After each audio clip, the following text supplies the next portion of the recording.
Voilà, bienvenue donc à notre émission Jacques Roger Show qui démarre encore une fois, hein. Nous profitons pour dire bonsoir à tous ceux qui nous suivent dans les quatre coins du monde. Alors, nous parlons donc d'un sujet aussi d'actualité, d'important, hein. C'est très important pour la Côte d'Ivoire en ce moment. Le sujet que nous allons mettre sur la table, c'est donc la Côte d'Ivoire. Le volcan gronde. Alors, chers amis auditeurs, bienvenue donc sur Afrique 2050 Radio, la voix donc, j'allais dire, des consciences éveillées et du peuple debout. Aujourd'hui, chers amis, je vous propose donc une plongée au cœur donc de l'actualité politique ivoirienne entre colère, détermination et urgence démocratique. En espace donc de quelques jours, trois voix majeures se sont donc exprimées et leur ton, le contenu, leur énergie, chers amis, annonce, dans une situation dans laquelle nous sommes, un tournant décisif pour notre pays. D'abord, on commence d'abord par Laurent Gbagbo, depuis Paraguay, a lancé donc une alerte directe. Voilà ce qu'il dit. On t'a donné donc un mandat exceptionnel pour sortir, c'est ça, un mandat exceptionnel pour sortir, cher ami, donc de la tête de l'eau. Et tu veux faire un quatrième mandat. Soyez prêts pour la bataille. Un avertissement sans filtre qui dénonce la dérive monarchique donc, du pouvoir actuel. Je ne suis pas un voleur.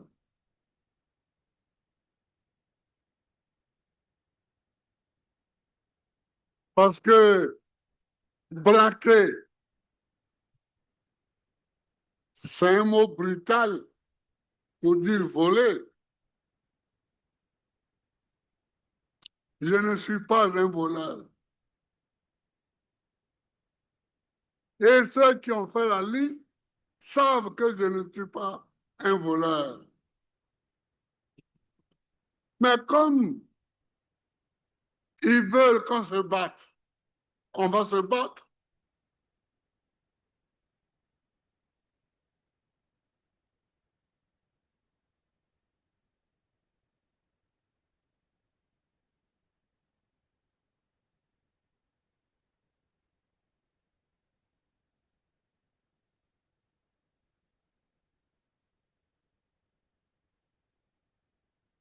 Ici, ici en Côte d'Ivoire,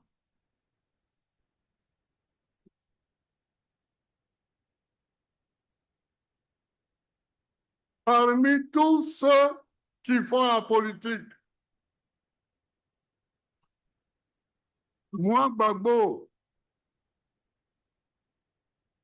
personne ne peut me traiter de voleur.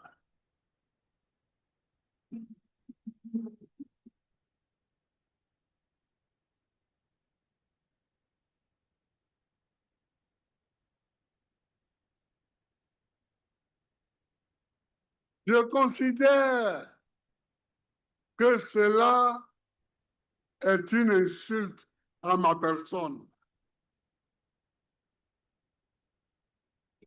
C'est une insulte à ma famille. Mais ils veulent qu'on se batte.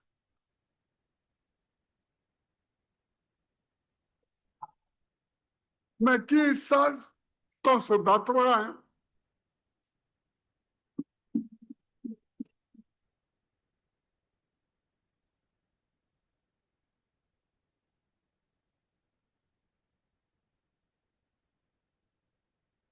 Alors, les jeunes, vous criez, on veut un mot d'ordre, on veut un mot d'ordre. C'est pas comme ça qu'on se bat. Voilà.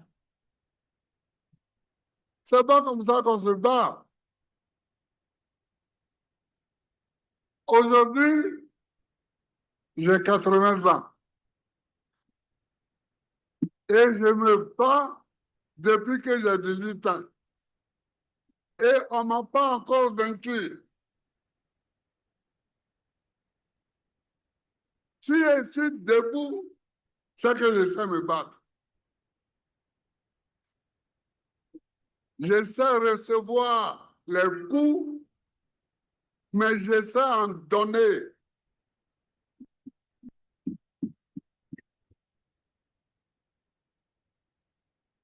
Mais je sais surtout quand il faut donner les coups.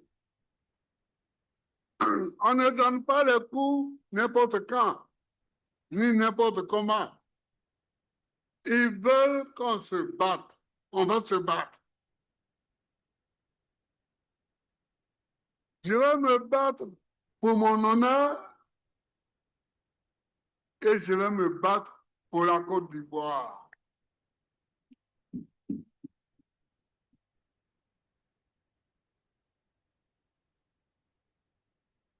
Parce qu'il y en a qui parlent, ils parlent, ils parlent. Mais si ce n'est pas à cause de la Côte d'Ivoire, certains là, ils peuvent me parler, moi.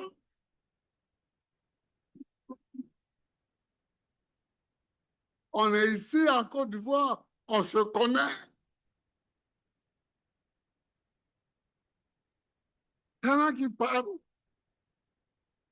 il y en a qui parlent. Ils passent de plateau de télévision en plateau de télévision et ils parlent.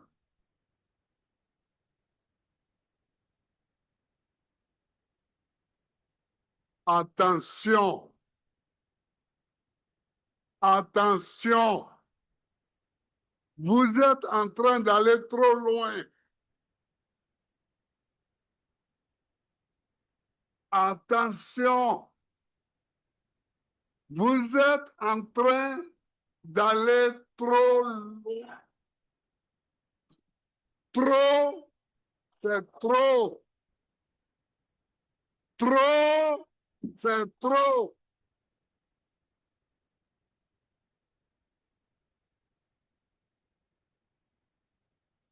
On m'appelle Babo Laurent. Je ne sais pas s'ils sont au courant.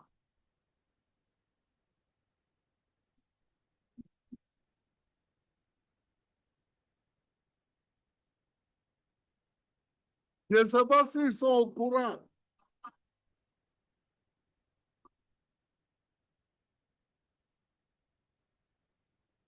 Mon grand-père, Babo Goriti, est mort en se battant contre les Français qui rentraient dans Gagnoa.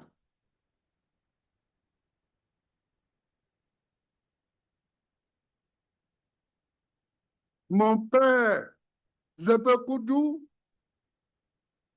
a fait la guerre en Normandie contre les armées de Hitler. Il a été blessé de guerre. Et le prénom Laurent que je porte était le prénom de son commandant de compagnie dans la guerre contre les Allemands. Attention, vous êtes en train d'aller trop loin.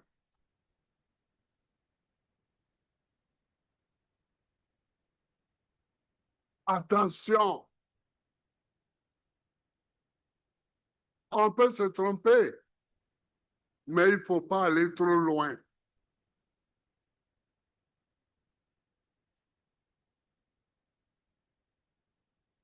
Et des gens que j'ai ramenés à la vie qui veulent me jeter au royaume de la mort. Est-ce que ça, c'est normal?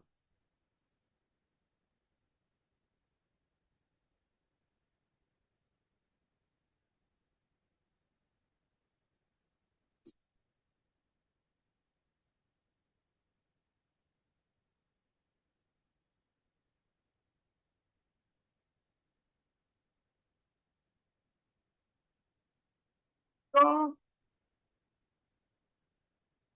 tes amis considérer qu'ils veulent qu'on se batte, donc on se battra. On se battra. Parce qu'on ne peut pas laisser ça comme ça. On ne peut pas laisser ça comme ça.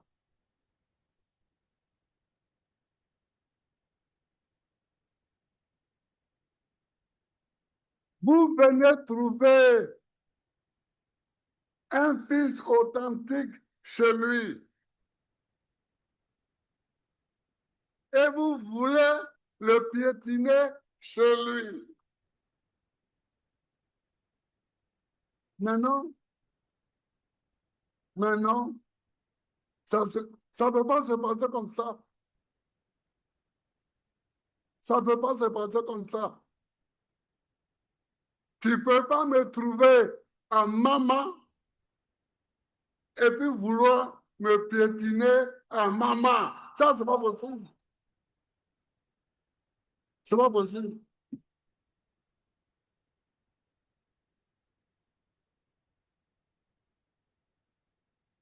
Alors, tu me trouves en Côte d'Ivoire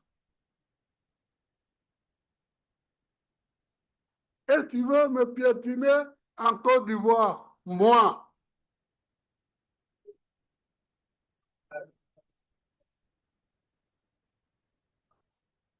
ça ne peut pas être comme ça. Ça ne peut pas être comme ça.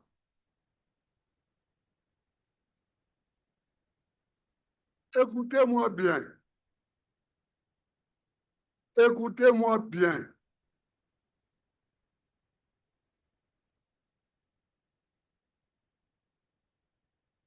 Écoutez-moi bien. Ceux qui s'oublient là,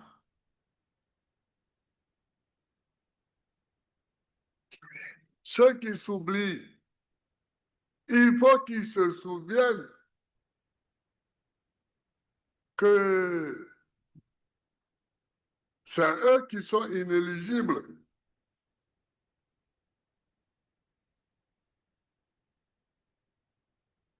C'est eux qui sont inéligibles. En restant strictement sur la lecture de la Constitution, elle dit qu'un citoyen ne peut faire que 2 mandats. Tu veux faire ton 4e mandat?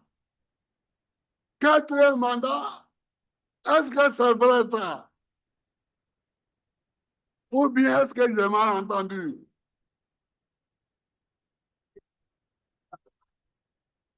Ah,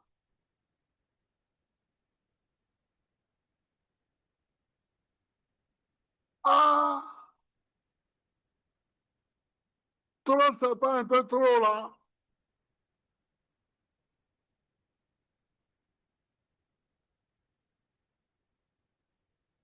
Tu viens et le 3e mandat, tu dis que ton candidat est décédé, Amadou Gon Coulibaly. Donc vraiment, ça te fait pitié, tu ne pouvais pas faire autrement. Donc, aujourd'hui là, Amadou Gon est décédé encore. Le 4e mandat là, Amadou Gon est décédé encore.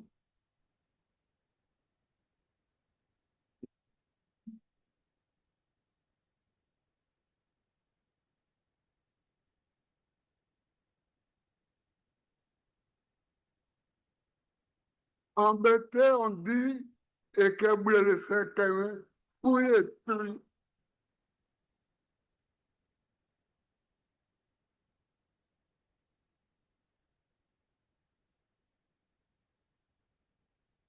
Quand tu sais qu'on peut te parler, tu te caches et tu te tais. Est-ce qu'aujourd'hui, là, pour le quatrième mandat, là, Amadou Gon est décédé encore? Parce que c'était le prétexte pour le troisième mandat. Ah oui, j'avais laissé la candidature à un jeune, mais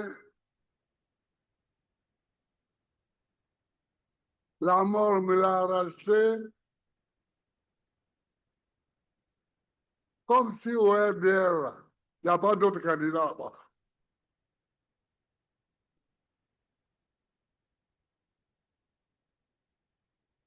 Donc, faisons attention. Quand tu viens me parler à moi, Babo, le fils de Koudou,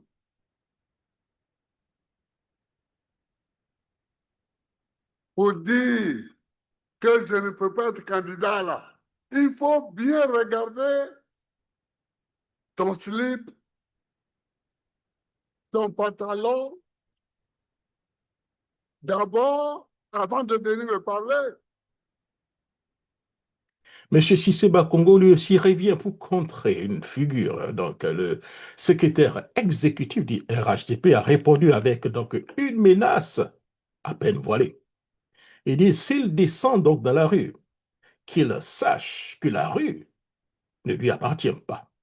Une déclaration qui confirme la tentation donc d'affrontement et de verrouillage autoritaire du régime.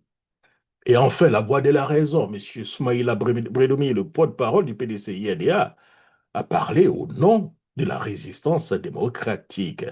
Il affirme que rien n'est perdu, que donc la radiation donc, du Métiam est un abus et que le peuple doit rester mobilisé.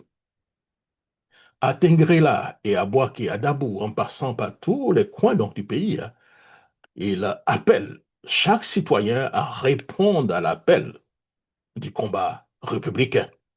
Voilà un peu donc le message de M. Braidomi. Malgré les arguments juridiques fondés des avocats du PDCI-RDA et du parti, la CEI et la justice ivoirienne ont donné un verdict qui viole nos propres lois. Le PDCI-RDA note que certains hommes des lois ont relevé dans cette procédure de radiation des actes non conformes aux procédures judiciaires et à la loi.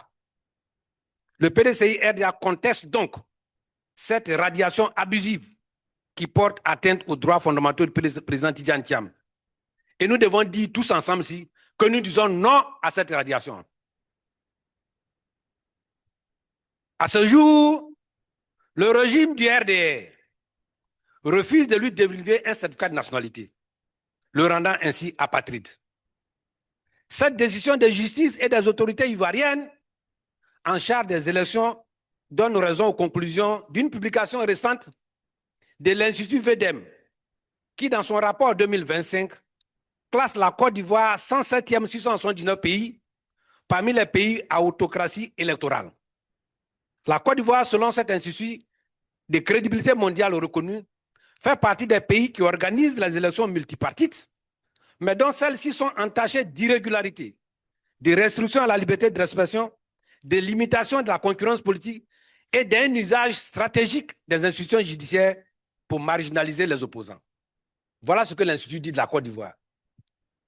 Par ailleurs, il faut rappeler que la Democratic Union of Africa, la DOA, a publié récemment une déclaration qui dépeint sombrement le processus électoral dans notre pays et exprime ses inquiétudes pour des violations des droits de l'homme et des citoyens en Côte d'Ivoire. La DOA appelle à des élections transparentes, inclusives et démocratiques. Le PDCI-RDA exprime tout son soutien au président Tidjane Thiam, qui reste son seul et unique candidat pour les élections présidentielles 2025.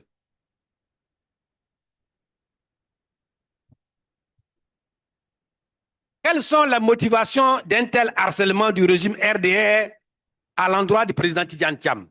Quelles sont donc les motivations?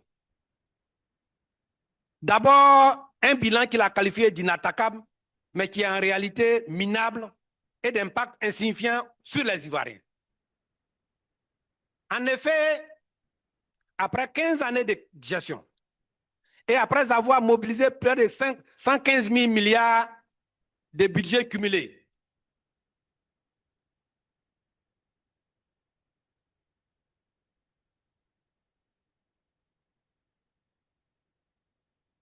on observe après ce budget colossal, historique dans l'histoire de notre pays, que 23% de nos compatriotes sont victimes d'une pauvreté multidimensionnelle.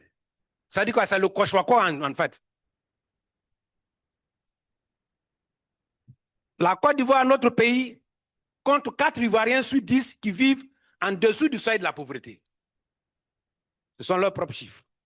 La cherté de la vie est ici à un niveau historique. Ces facteurs ci-dessus combinés n'offrent aucune lueur d'espoir aux jeunes et aux populations qui les poussent au suicide. Notre pays est classé sous le régime du RDR, le 3e en Afrique au niveau du taux de suicide. Notre école, après 10 ans d'une gouvernance basée sur la médiocrité, a atteint un niveau le plus bas de l'histoire de notre pays. Les élèves de terminale testent le niveau 3e. Nos universités et grandes écoles reçoivent donc des étudiants de niveau 3e. Le niveau d'analyse logique de notre jeunesse est incompatible à la logique mathématique et plus généralement à la logique des sciences.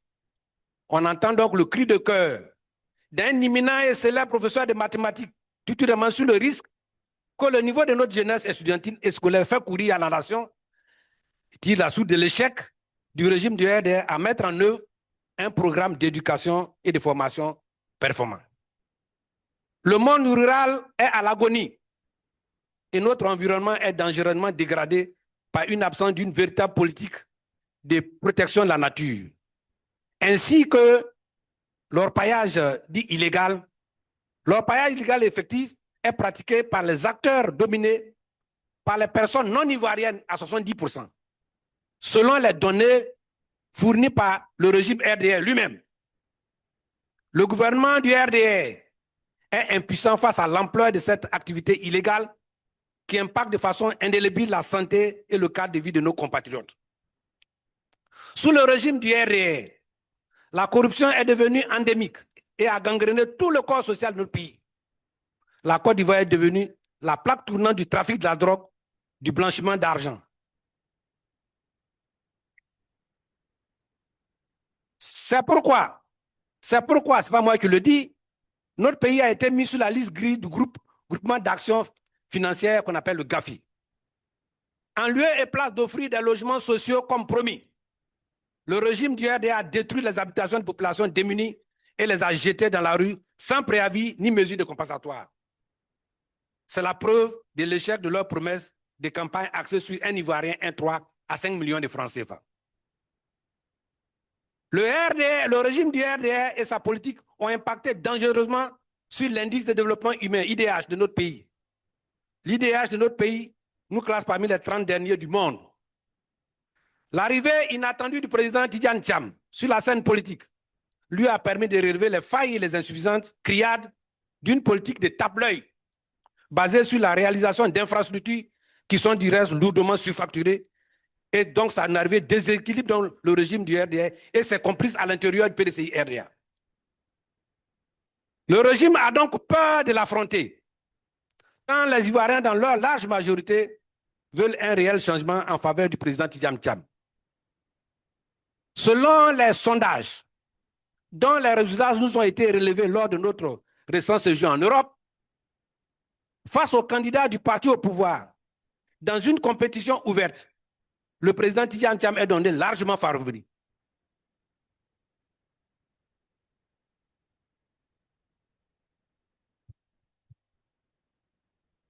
Les résultats de ces sondages sont connus dans certains milieux diplomatiques.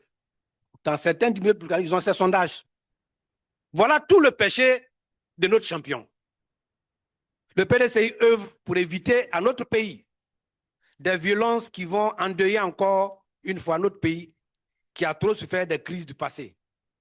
Notre parti et ses alliés appellent au dialogue. Tous les efforts sont faits pour amener le gouvernement à la table de négociation. Le gouvernement est resté sourd et procède à un passage en force. Il a radié notre président de la liste électorale et refuse d'intégrer les autres grands leaders de l'opposition. Il veut se choisir son adversaire. La récente révision des règles sur le parrainage par ordonnance est en violation du protocole de la CEDEAO sur les élections. Le PDCI-RDA rappelle à tous ses militants et sympathisants que face à cette juridiction inféodée par le pouvoir en place, le président Tidjane Thiam a saisi le 3 juin 2025 le Comité des droits de l'homme des Nations Unies. D'autres instances diplomatiques et internationales connaissent du dossier du président. Le PDCI-RDA refuse cette injustice et continue son combat. Le PDCI-RDA demande à tous ses militants, vous et sympathisants, et tous les Ivoiriens épris de justice, de rester mobilisés et de poursuivre la lutte jusqu'à la victoire finale.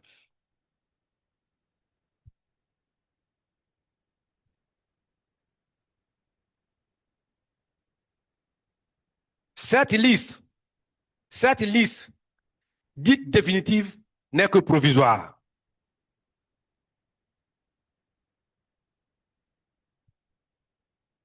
En ce qui concerne l'actualité nationale, elle est marquée par la souffrance des Ivoiriens à cause de la gestion calamiteuse du RDR. Pour l'heure, nous nous concentrons sur l'inscription des principaux leaders sur la liste électorale en compagnie avec notre président. Mesdames et messieurs, il est temps que le changement arrive.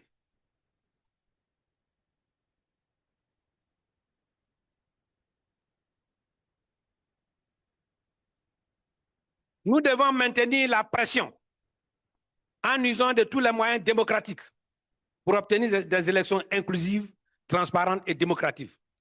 Cela exige un audit de la liste électorale, une nouvelle RLE et la réinscription du président Tidjane Thiam de notre parti sur la liste électorale.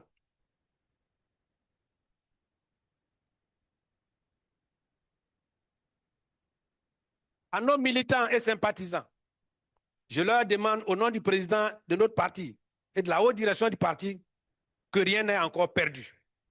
Au contraire, à ceux qui pensent et qui agissent dans l'ombre, à d'autres schémas, le PDCI leur dit que c'est une peine perdue.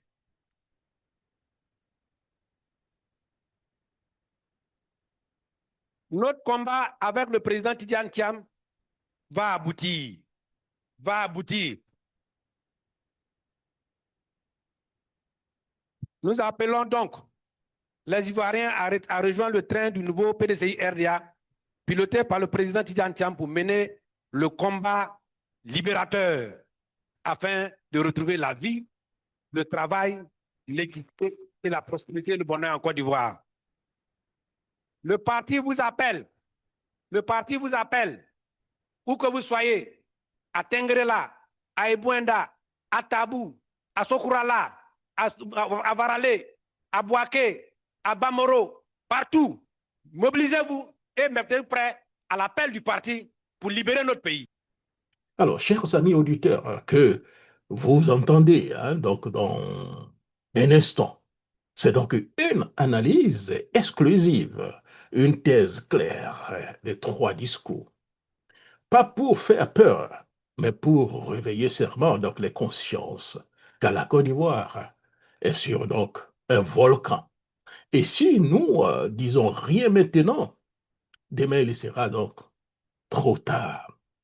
Chers amis auditeurs, vous l'aurez donc compris, les mots ont changé donc de ton. Et on ne parle plus donc de simple compétition électorale. On parle donc des radiations ciblées, des menaces ouvertes, de la résistance, cher ami, populaire. Ce que nous vivons, c'est donc un moment charnière où chaque parole prononcée par nos leaders révèle donc le vrai visage donc du pouvoir et les lignes de fracture donc d'une nation en tension. Alors, prenons donc quelques instants donc les analyses en profondeur et en ce qui se joue sous nos yeux. D'abord, entre Laurent Gbagbo, Cissé Bakongo, Bredoumi, donc les trois discours, hein, j'allais dire trois postures, mais une seule réalité. La Côte d'Ivoire est donc à l'épreuve donc, de sa démocratie. Et ça, c'est clair, cher ami. Dans la situation dans laquelle nous vivons, hein, les choses risquent d'être beaucoup plus compliquées hein, si nous ne faisons pratiquement rien. Les jours et les mois et les semaines à venir. Donc, allons-y avec l'analyse croisée, cher ami, hein, donc, des discours de M. Laurent Gbagbo, Bredomi, Bakongo. Trois discours, une Côte d'Ivoire donc, au bord donc, de la rupture. D'abord, Laurent Gbagbo tire donc, sur la sonnette. Comme il est dit, mais soyez prêts pour la bataille. De quelle bataille il s'agit? Démocratique. Et il continue, il dit, on t'a donné un mandat exceptionnel pour sortir la tête de l'eau. Et tu veux donc un quatrième mandat. Soyez prêts pour la bataille. C'est le propos de Laurent Gbagbo, donc le 7 juin 2025 à Port-Bouet. Laurent Gbagbo, un homme politique donc aguerri, n'a pas donc mâché donc ce mot. Dans une déclaration vibrante, il a dénoncé donc la volonté de M. Ouattara de briguer donc un quatrième mandat en dépit de toutes les promesses antérieures et au mépris donc des équilibres démocratiques. Et ça c'est clair, c'était à Port-Bouet. Pas un choc que tout le monde en parle. Il n'y a pas donc de quatrième mandat parce que Gon Coulibaly n'est pas mort de nouveau. Frappe par sa lucidité provocatrice, elle rappelle que que donc le prétexte évoqué, hein, pour ne pas dire le prétexte invoqué, cher ami, en 2020, pour justifier donc un troisième mandat, la mort soudaine du défunt désigné ne serait donc servi donc de passe-droit perpétuel. Et c'est clair. Monsieur Laurent Gbagbo parle, cher ami, dans cette situation, parle donc d'expérience. Ce qu'il dénonce, c'est donc le glissement donc vers une autocratie où le pouvoir devient donc la propriété privée, où la tenance est perçue comme donc une menace et où donc la rue redevient donc le dernier recours donc des exclusions ou du système. Alors, revenons après donc les propos de M. Laurent Gbagbo, revenons donc aux propos de M. C. Bakongo, hein, secrétaire exécutif du RDA devenu RHTP. Voilà ce qu'il dit. Il dit que le masse tombe, les menaces deviennent donc doctrine. Donc pour le RHTP, hein, une fois que vous répondez, vous défendez vos droits, c'est comme vous menacez donc le pouvoir de M. Ouattara. Vous menacez donc le pouvoir. Vous mettez, comme on dit en Côte d'Ivoire, le sable donc, dans leur checker. Voilà ce qui continue. Il dit, s'il s'obstine à faire donc descendre des gens dans la rue, alors que le RDR l'a fait hier, qu'il sache que donc la rue n'est pas donc réservée donc à une seule catégorie de personnes. Nous aussi, nous connaissons donc la rue. En somme, le HTP nous dit, si le RA, si l'opposition met des gens dans la rue, ils vont mettre donc aussi des gens dans la rue hein, pour combattre l'opposition. En fait, le RHTP hein, veut aller à l'affrontement. Le docteur Cissé Bakongo, hein, c'est ce qu'il a dit, secrétaire donc, exécutif donc, du RADR, devenu donc, RHTPM. La réponse donc, du RDR par sa voix de M. Cissé Bakongo était modèle donc, du genre arrogance, menace, à pleine voix et glorification, j'allais dire, du leader Alassane Ouattara comme le nana en justification donc de l'exclusion politique par ces arguments donc de façade juridique. On sait c'est quelque chose qui dit quelque chose aujourd'hui et qui dit son contraire, au gré donc des intérêts. Ce n'est plus un intellectuel, là, il devient quelqu'un qui exécute des ordres pour pouvoir vivre, pour pouvoir exister. La logique ne compte pratiquement pas. C'est le militantisme tout azimut.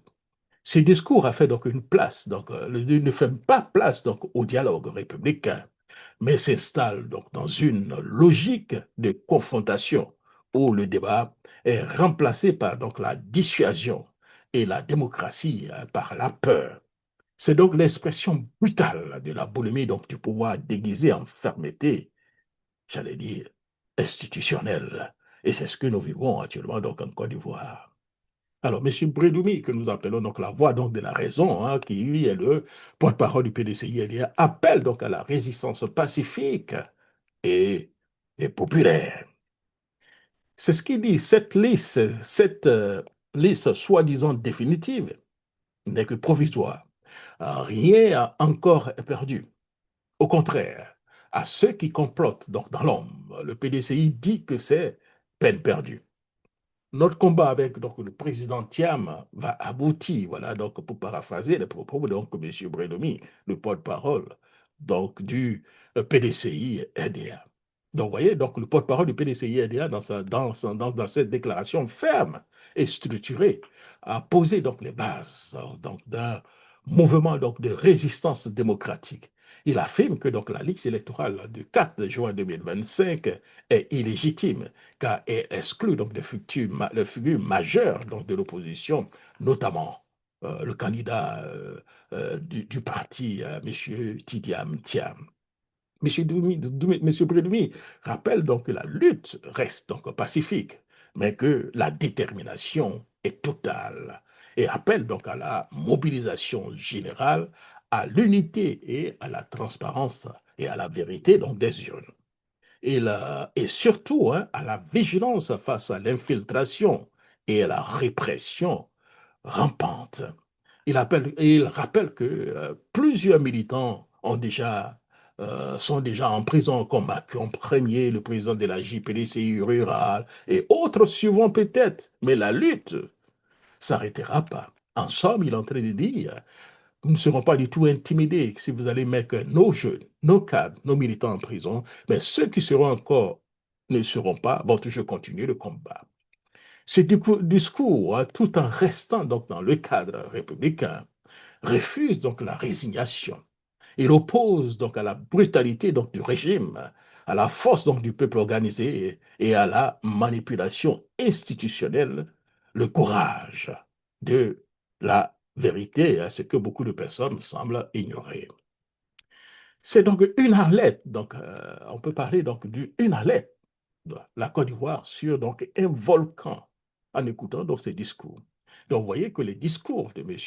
Laurent Gbagbo, Bredomi, Cissé Bakongo, bien que venant d'univers politiques différents, convergent sur un point fondamental. La Côte d'Ivoire est à l'aube d'un basculement dangereux si rien n'est fait. La mise à l'écart donc, de tous les opposants majeurs, la répression judiciaire ciblée, la modification donc, unilatérale donc, du parrainage, le verrouillage de la CEI et maintenant donc, les déclarations guerrières donc, du RDR devenu RHTP, tout cela dessine donc, une stratégie donc, de confiscation du pouvoir par le RDR devenu RHTP. On peut dire que donc, la démocratie ivoirienne est donc en danger qui allaitera donc les consciences, cher ami. Ce n'est plus donc une divergence politique, c'est une bataille d'existence pour l'alternance, la liberté et la justice dans tout ça. Sans qu'on se dit, si l'ONU, la CEDEAO, l'Union africaine, les partenaires donc internationaux se taisent maintenant, ils seront donc complices donc demain, car le silence alimente donc la spirale du chaos.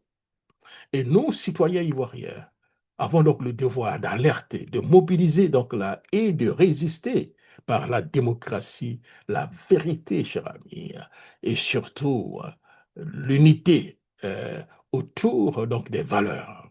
En conclusion de notre analyse, cher ami, chers amis, donc auditeurs qui nous suivent dans les quatre coins du monde, après avoir donc écouté ces paroles, après donc avoir décortiqué donc les stratégies, les silences et les menaces, une chose est de plus en plus claire.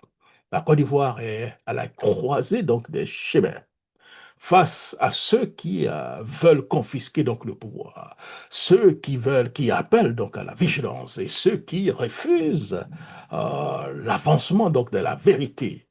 C'est donc le peuple seul qui peut donc trancher, mais à condition d'être libre, informé et debout. Ce combat n'est pas celui, disons, d'un seul homme. Ce n'est pas uniquement donc celui de Gbagbo. Ce n'est pas celui donc du TIAM ou du PDCI-RDA. C'est le combat de tous les Ivoiriens qui refusent que leur avenir soit décidé dans l'ombre par donc la peur et par la force. Alors, restons donc éveillés, restons mobilisés et surtout, n'ayons pas peur de dire les choses et de poser donc les bonnes questions et de défendre ce qu'il reste de la démocratie. Vous étiez à l'écoute donc d'Afrique 2050 Radio. Je suis Jacques Roger, donc le conservateur, et tant qu'il restera donc un micro, une voix, un peuple, nous continuerons donc le combat. Chers amis, l'heure donc de la vérité pour la communauté internationale. La communauté internationale doit se prononcer. Chers amis auditeurs, avec tout ce que nous disons, nous arrivons donc, si vous voulez, à la fin de notre analyse. Et je voudrais donc conclure par donc, un appel solennel que je lance ici à l'antenne devant donc, des milliers donc, de personnes. Avant-hier, j'ai interpellé Robert Boji, Cheikh Tidjane Kadjo, Dominique Villepin, ces architectes donc, de l'homme de 2011.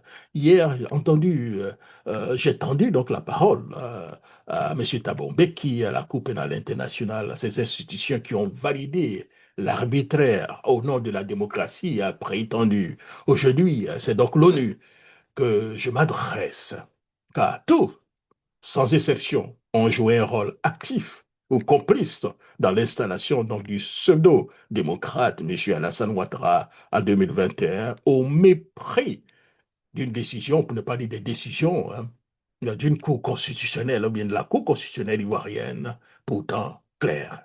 Aujourd'hui, nous sommes donc en 2025 et face au refus obstiné donc d'un jeu démocratique sincère, face à l'exclusion donc de l'opposition et face à la discrimination donc des voix dissidentes et à la menace d'un quatrième mandat illégal, leur silence serait donc une seconde faute, une trahison donc de plus.